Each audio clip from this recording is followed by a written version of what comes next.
নমস্কার, ঘরোয়া রান্নায় আপনাদের সকলকে স্বাগত জানাই বন্ধুরা।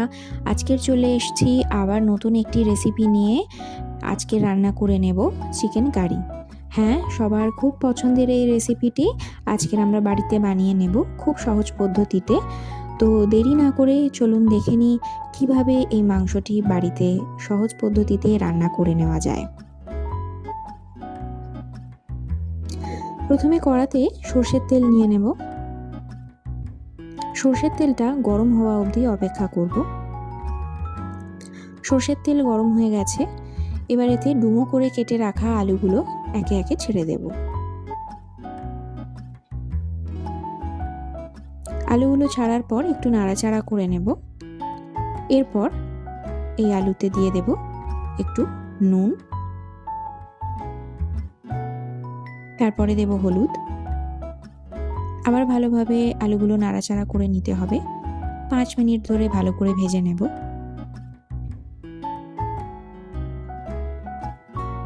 5 মিনিট ভাজা হয়ে গেছে। এবার একে একে আমি আলুগুলোকে তুলে একটি পাত্রে রেখে দেব।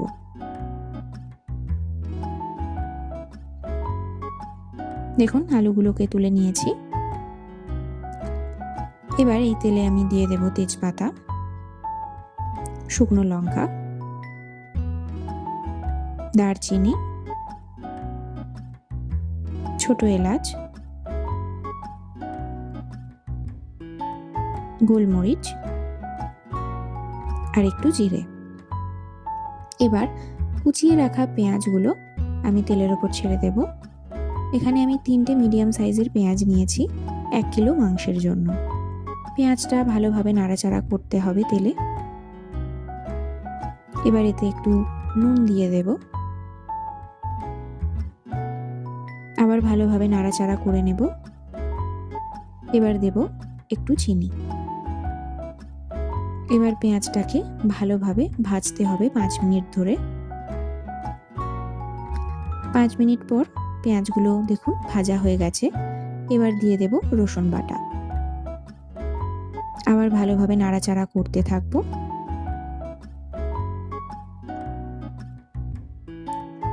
এবার দিয়ে দেব কুচিয়ে রাখা টমেটো। একটা গোটা টমেটো আমি এইভাবে কুচিয়ে নিয়েছিলাম। তো এটা ভালোভাবে নাড়াচাড়া করতে থাকবো যতক্ষণ না টমেটোটা ভালোভাবে মিশে যাচ্ছে।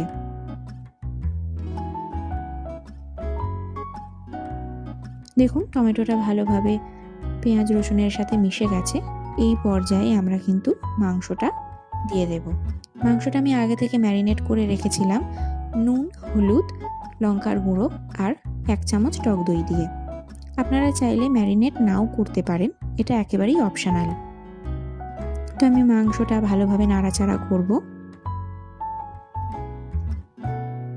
দেখুন, এইভাবে ভালোভাবে মাংসটা তেলের উপর নাড়াচাড়া করতে হবে।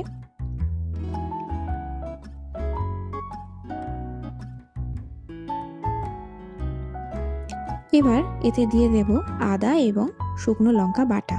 হ্যাঁ, আমি শুকনো লঙ্কা গুঁড়ো দেওয়ার তুলনায় শুকনো লঙ্কা বাটা দিতে বেশি পছন্দ করি। তো দেখুন, ভালোভাবে এবার নাড়াচাড়া করে নিচ্ছি। মাংসটা মোটামুটি 10 মিনিট ধরে কিন্তু এখন আমাদের কষতে হবে।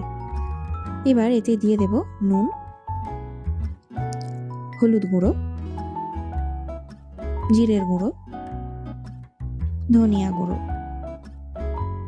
আবার ভালোভাবে মাংসটা নাড়াচাড়া করতে থাকবো যতক্ষণ না পর্যন্ত মাংস থেকে তেল ছাড়ছে।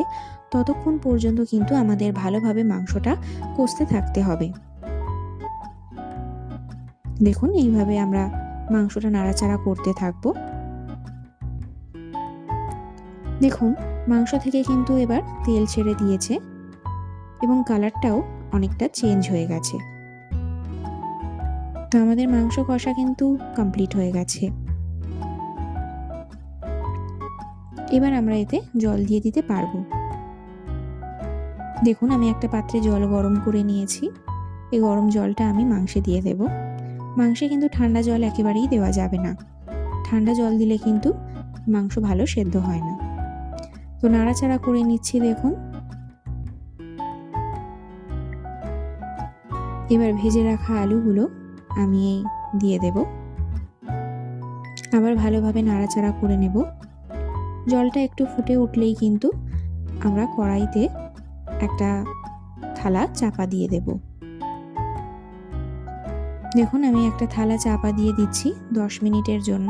হাই ফ্লেমে কিন্তু রাখতে হবে আঁচটাকে। 10 মিনিট হয়ে গেছে, ঢাকনাটা খুলে নিলাম। দেখুন এইভাবে আরেকবার নাড়াচাড়া করে নিচ্ছি। এবার আমি দেখে নেব মাংস এবং আলুগুলো সেদ্ধ হয়েছে কিনা। আলু এবং মাংসটা দেখুন 90% সেদ্ধ হয়ে গেছে, এখনও কিন্তু 10% বাকি আছে। এই সময় দিয়ে দেব গরম মশলা বাটা। আমি গরম মশলা বাটা দিতে পছন্দ করি কারণ এতে খুব ভালো সুগন্ধ হয়। আপনারা চাইলে শাহি গরম মশলার গুঁড়োও দিতে পারেন। দেখুন ভালোভাবে নাড়াচাড়া করে নিচ্ছি। আবার 5 মিনিটের জন্য ঢাকা দিয়ে দেব। 5 মিনিট পর ঢাকনাটা খুলছি। দেখুন মাংসটা কিন্তু সেদ্ধ হয়ে গেছে যেটুকু বাকি ছিল, এবং আপনারা কালারটা দেখলেই বুঝতে পারবেন মাংসের কারিটা কিন্তু রেডি হয়ে গেছে।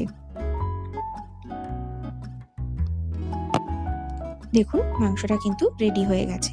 খুব সহজে এই পদ্ধতিতে আমি মাংসটা বানিয়েছি, আপনারাও বাড়িতে বানিয়ে দেখুন।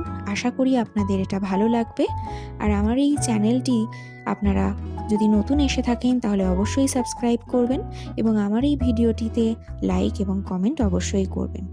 ধন্যবাদ।